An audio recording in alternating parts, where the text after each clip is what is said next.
Ladies and gentlemen, you've all played Pikmin, I'm assuming. You've probably used red Pikmin to take out a fire hazard, and you've probably used yellow Pikmin for nothing, because they're useless. What you probably haven't done is stretch Pikmin 3 Deluxe into 7 times its usual length because you refuse to use more than one color of Pikmin per day. My friends, welcome to the Monochrome Challenge. A word that warrants this definition card since its true meaning is hidden somewhere back in the 90s. What's up guys, it's Dave Cowdy here and welcome back to another video. Guys, today we are shockingly in Pikmin 3 Deluxe, a rarity for the channel, and I'm gonna take a risk here and assume you guys know what we're doing, but I'm gonna over-explain it for a little too long just in case you weren't exactly sure.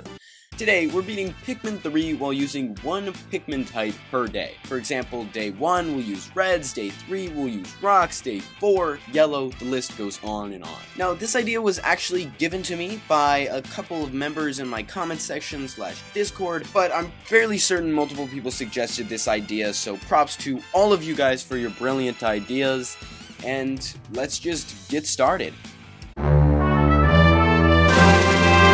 As far as rules are concerned, there are literally no additional rules. If you've ever watched a Pikmin challenge run before, you know that day 1 is usually the first and sometimes the only instance of cheating. It's happened with literally every challenge video I've done, and this one is no exception. We start off today with Charlie and his yellows, but midway through we're forced to switch to Alf and his reds. So, I guess that's the video. Challenge over. Day 2, and we're in the Garden of Hope. We only have red Pikmin unlocked, so it's gonna be a red Pikmin day. Build up our numbers, build the bridge, collect the first fruit, and we head into the Slurker Cavern when yet again, we do some cheating. Oh yeah! Ridding the Kool-Aid Man's vengeful spirit for my soul, we unfortunately do have to free the rock Pikmin and use them for a couple seconds at the end of the day here, but I immediately end the day to prevent as much cheating as possible. Starting up day 3, it's a rock Pikmin day, but the problem is that we only have 6 rock Pikmin. By problem, I of course mean this makes no difference. We free Brittany and it's lemon time, baby!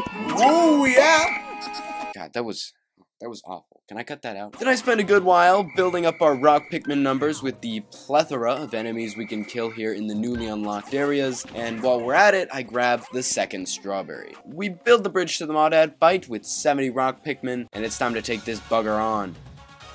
I momentarily forgot how to fight this boss, but second round's the charm. Almost. And when he comes back down, he's a one-shot with a rock. We get the cell phone, the Modad's corpse, and the dragon fruit all back with time to spare. But so what? Says Larry the rock Pikmin. What's wrong, Larry? I say back. We haven't even collected these sentient leaves. Leave it to Larry, mercilessly taking out any and all hidden sentient leaves we may walk by. I hate this lime, and it's the end of day 3. 6 to 130 rock Pikmin today.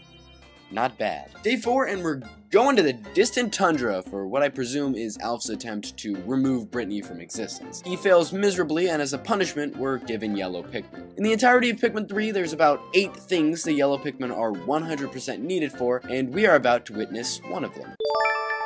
Pretty exciting, right? I spent another 15 minutes building up our numbers and doing every single thing that's currently possible with yellow Pikmin right now. We end up having half of a bridge built, a dog whistle, and a cherry. It's day 5, and Alf is having an existential crisis. To finish the bridge, we need today to be a rock Pikmin day. Taking out these pyroclasmic slooches is a bit of a challenge, but so long as you're quick on the whistle, no Pikmin should die. Then we switch over to Brittany, and handling her side of things is much easier. We complete the bridge and let the rock Pikmin enjoy the spoils they so deserve. Now might be a good time to mention I'm not skimping out on this run. No, my friends. This time around, we're going to be getting every single fruit from the surface of PNF 404, and there's no way you can stop me because all of this footage is pre-recorded several months ago. So, it's optional mini-boss time. The Arctic Longlegs is not that hard to defeat, especially considering Rock Pikmin's immunity to his one and only attack. I will say that pummeling him rock after rock and then watching him explode is incredibly satisfying.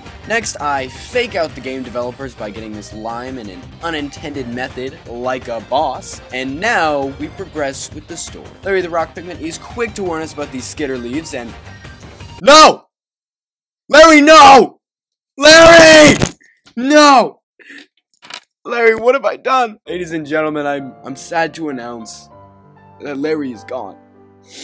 I take my anger out by killing every enemy on the field and grabbing what I think used to be an eraser. Oh boy, Olimar sure did know how to identify treasure. And as our last act of the day, Rocky leads the ceremonial procession to wish Larry a happy and peaceful time as a Pikmin spirit. Then after our final salutes, Rocco completes the process. As a gift, Larry blesses us with a new life. I name him Dwayne. We honestly made a ton of progress today, both in the story and food-wise, so things are looking up, going to day 6, and today is a yellow day because we're fighting the Behemoth boss bat. And, hold on, do I even need to show you guys the boss fight? You know what? Today I'm feeling pretty good. I'm gonna play it risky.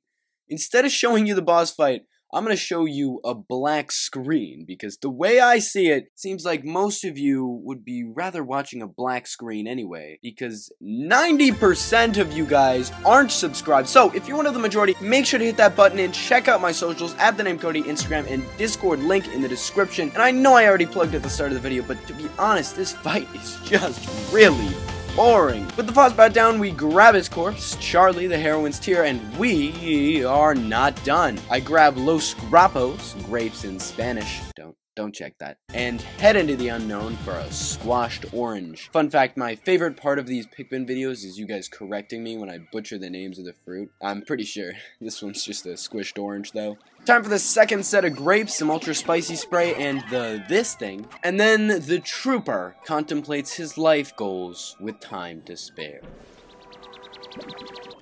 As far as the distant tundra is concerned, we're almost done.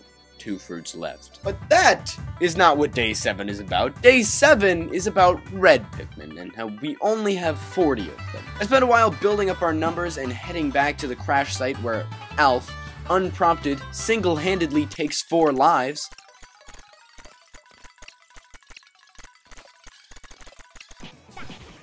This clears the path to the delectable bouquet, and we now have over 100 reds, so it's time to do the plot.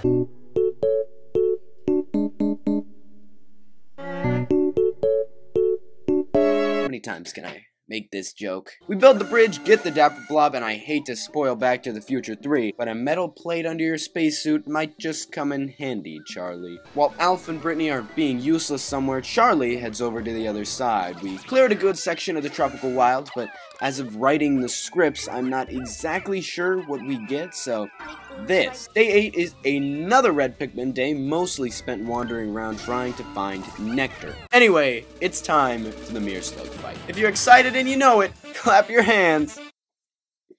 Why did no one clap? Maybe it's because I pressed the X button about 6 times and the fight is over. I realized I'm not covering boss fights all that well, so maybe you should go watch a video where I do? No, actually, just wait until Pikmin 4 content starts coming out. Then maybe we'll have some better boss fights that I can't make nearly as many funny jokes about how easy they are. Grabbing the Mirror Slug, the phone, and the watermelon would have marked the end of the day, except for this lemon. So I take it. And it's the end of day 8. But I'm gonna be honest here, guys, this challenge is really getting to us. We only have 33 juice left. I don't know if we can make it, so I guess you'll have to stay until the end of the video to find out. Day 9, and it's time for the Twilight River. Everyone gets mad at me whenever I say this is my least favorite area, so today we're taking a scheduled break from our usual format for me to whine a little bit. Why the Twilight River is the worst area in Pikmin 3. First things first, Twilight is hard to spell, and I have to write it in the script a lot, so it's really annoying. Anyway, today is a Rock Pikmin day because I like Rock Pikmin. I pretty much just clear out all of the enemies and get this single stack of bridge pieces because that's actually all we can do. So it's the end of day 10, and oh god. You see, instead of having an advantage that actually makes you want to use yellow Pikmin, like every other Pikmin in the game, they just force yellow Pikmin upon you, and you don't get a choice. So, today is a yellow Pikmin day. Hooray! We make it past the Wollywogs and finish the bridge by collecting the 2 final sets.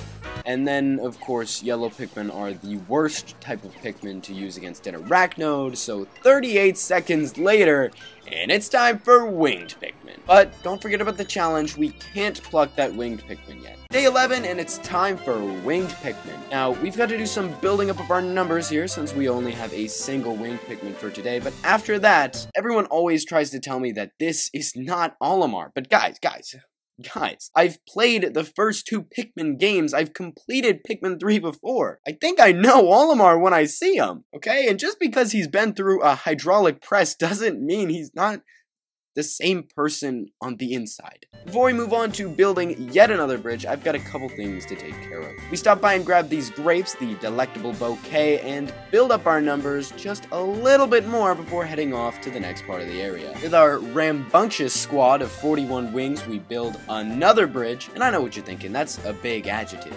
even for me. But it's not boss time yet, because it's mini-boss time! Despite our lack of numbers, by far the Snagger's greatest weakness is winged Pikmin. So we take him out relatively easy here, and the insect condo is ours. And a couple of fun facts, the only wall you have to destroy in this area is this one.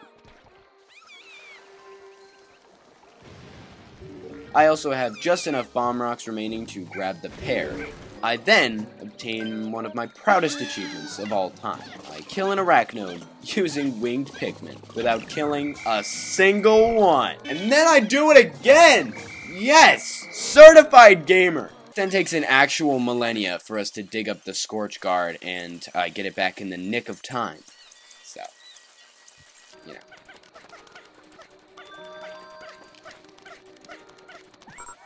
Day 12 is yet another winged Pikmin day, and we're still below the 100 mark, so I do some building up of our numbers. I would mention the fact that I finished the bridge to the Scornet Maestro, but this is much cooler.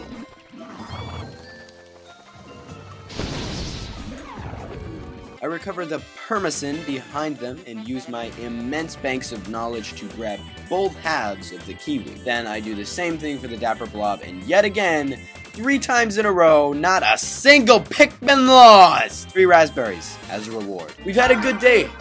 We've had a good day today. Now, we've spent a while in the Twilight River. It's time for a boss fight, which I realize is probably the least interesting part of the challenge. I always hype them up like they're literally not exactly the same as a normal playthrough, but you know, even though the Scornet Maestro tries its best, it goes down and all that. With Louis recovered and 328 winged Pikmin, that looks like a good time to end the video. That's right, we're doing a 2-parter? Why? Money, of course, but no, a full video is too long and I don't put mid-rolls, so even though I explained it more nobly, the reason is still money. And just a reminder before you go, you'll never get to see our beautiful tribute to Larry the Rock Pikmin if you don't subscribe to stay tuned for part 2. And this is only going to be 2 parts, by the way. I've shown consistently that I can only manage 2 videos per series, otherwise it goes extremely off the rails. But if you've stuck around this long, make sure to check out my other videos and, of course, socials in the description. But